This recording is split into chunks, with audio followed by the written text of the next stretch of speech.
Good evening. My name is Sarita Goods, and I am participating in Dr. James Thrasher's Managerial Leadership course at Webster Today I'm going University to be talking Online. to you about effective communication and how it can make leaders more successful. Now, we've been learning to communicate since birth, and some people are really, really good at it, and others not so much. But before we go any further, let's make sure we're on the same page about what communication actually According to is. Merriam-Webster's dictionary, communication is the act or process of using words, sounds, signs, or behaviors to express or exchange information or to express your ideas, thoughts, feelings, and etc. to someone else.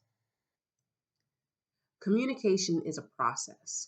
It includes verbal and nonverbal cues. And in this day and age, not only do you have face to face interaction, but you also have written and electronic methods also. Now, remember, we said communication is a process.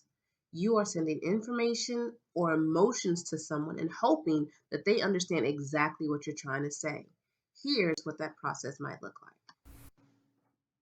These slides all illustrate the communication process. There's a sender, there's a receiver, there's some type of message that has been encoded, and somewhere along the lines, we hope that the message sent is the message received. Now, here's where our question comes in. How does being an effective communicator help leaders be more successful? Well, let's start with leadership. In our textbook by Andrew DeBrin, leadership is defined as the ability to inspire confidence or support from the people needed to achieve organizational goals. It's difficult to work as a team when the messages that people receive are all different. As the leader, it's up to you to be able to understand where your message is being lost and then correct the issue so that your subordinates or colleagues can understand where you're coming from. Here are a few quotes from our textbook talking about ways that leaders are effective communicators. Have you ever sat through a meeting or presentation at work only to find out at the end that you didn't understand anything they were talking about?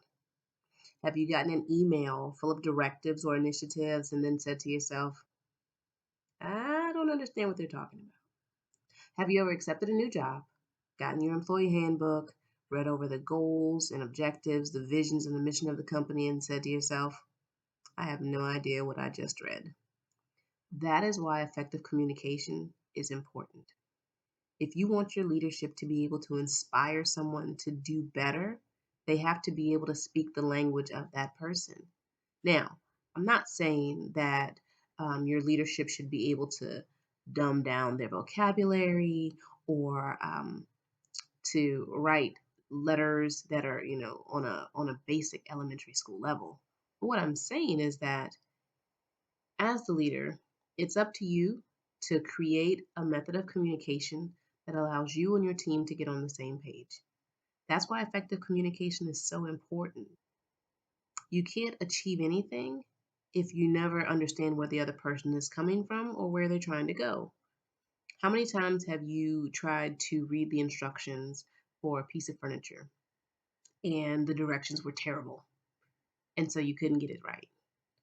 An even better example, how many times before there was GPS did you try to get directions from someone? And some people give you directions by landmarks, other people give you directions by street names. Depending on who you are and how you process that information, if you're a street name person and someone gives you directions by landmarks, you're still going to end up lost. And that is why effective communication makes all the difference in the world for successful leadership. When your leadership is able to find the right way to say the right thing to the right people, it changes the entire environment. It changes the morale of the team. It changes the mood of the workplace. And there's something about that every leader should aspire for. Every leader should. Here are a few steps that leaders can use to become more effective. This is not an inclusive list, but this is a great place to begin.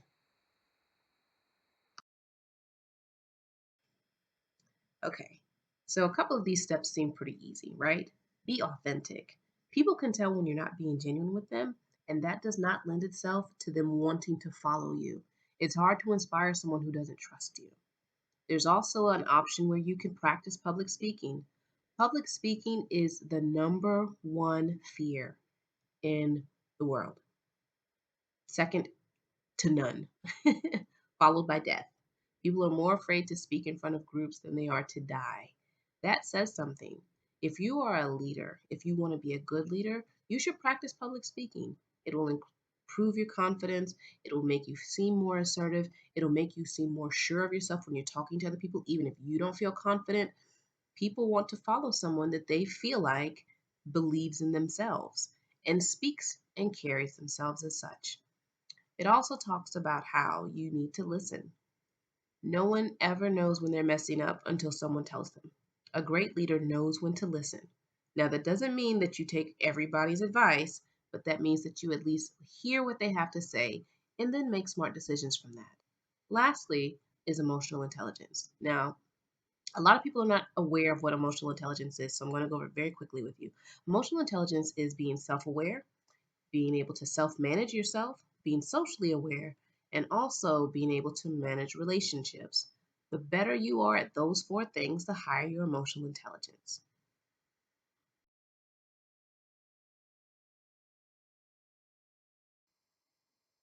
So there you have it. Leaders who want to be more successful should also focus on being effective communicators.